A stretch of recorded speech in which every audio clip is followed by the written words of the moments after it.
ओम नमः शिवाय। नमस्कार दोस्तों, अविश्वसनीय एवं सटीक भविष्यवाणी की श्रृंखला में मैं पूनम पांडे आप सभी का स्वागत करती हूँ। दोस्तों, मैं अपने वीडियो के माध्यम से आप सबको कुंडली विश्लेषण करना सिखाती हूँ और कुंडली के अलग अलग योगों के बारे में भी आपसे अपनी जानकारी शेयर करती रहती हूँ। तो इसी श्रृंखला में आज मैं फिर आपके सामने एक कुंडली लेकर उपस्थित हुई हूँ। यह कुंडली ऑस्ट्रेलिया से मुझे प्राप्त हुई है। यह एक 28 वर्षीय लड़के की कुंडली है। तो चलिए इस कुंडली के बारे में चर्चा करती हूँ। आपके स्क्रीन पर वो कुंडली दिखाई दे रही है। कर्क लग्न की यह कुंडली है और इनकी राशि कन्या है। कन्या राशि के पुरुष अधिकतर संकोची स्वभाव के होते हैं, या यूं कहें तो स्त्रियोचित गुण इनमें अधिक पाए जाते हैं। स्त्रियों जैसी कोमलता, भावुकता आदि इनके व्यवहार में देखने में मिलता है।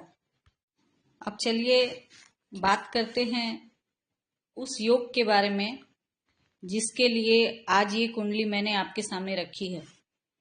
जब मैंने इनकी कुंडली को देखा तो सबसे पहली बात मैंने इनसे यही कही कि आपको पारिवारिक जीवन में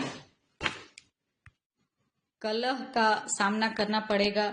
आपके घर में कलह का माहौल रहता है और इसी वजह से आप अपने घर तथा परिवार से दूर भागने की कोशिश करते हैं।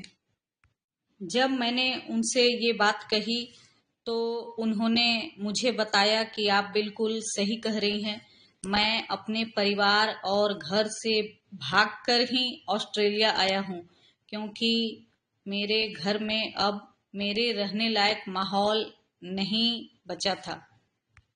तो चलिए देखते हैं कि कुंडली में ऐसे कौन से योग हैं जिनके कारण इनका पारिवारिक जीवन खराब हुआ और इन्हें अपना घर परिवार छोड़कर बाहर जाना पड़ा।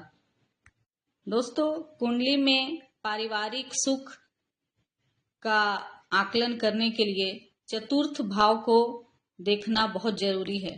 चतुर्थ भाव हमारे पारिवारिक सुख का भाव होता है। तो चतुर्थ भाव में कौन से ग्रह बैठे हैं और चतुर्थ भाव का स्वामी कहाँ बैठा है, इन दोनों का आकलन करने के बाद समझ में आ जाएगा कि जातक के जीवन में पारिवारिक सुख कैसा होगा।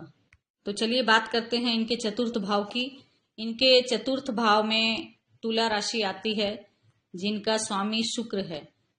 तो इस कुंडली में चतुर्थ भाव के स्वामी शुक्र द्वादश भाव में बैठे हैं, जो कि विदेश का भाव होता है।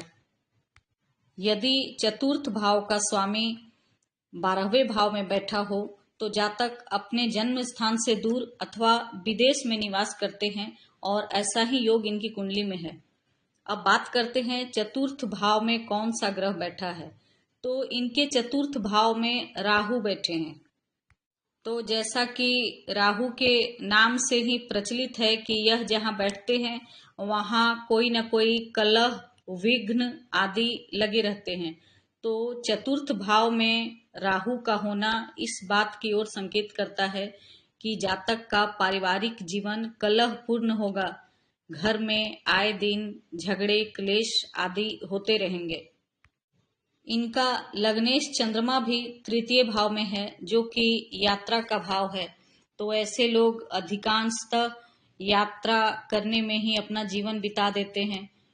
आज यहाँ है तो कल वहाँ है, ऐसा इनका जीवन होता है। तो कुल मिलाकर देखें तो यह बात बिल्कुल सही बैठती है कि यह जातक अपने घर से बाहर रहेंगे और इनका पारिवारिक जीवन सुखद नहीं होगा। इसके निवारण के लिए मैंने इन्हें राहु की शांति करवाने को कहा है। तो देखा आपने किस तरह कुंडली में पहले से ही सब कुछ तय होता है, बस हमें उसे पता करने की जरूरत होती है, ताकि हम भविष्य के लिए उससे बचने की तैयारी पहले ही कर लें। तो आज के लिए बस इतना ही। अगली वीडियो में मैं फिर आपके सामने उपस्थित रहूंगी किसी नई कुंडली के साथ। तब तक के लिए मुझे आज्ञा दें। नमस्कार। जय महाकाल।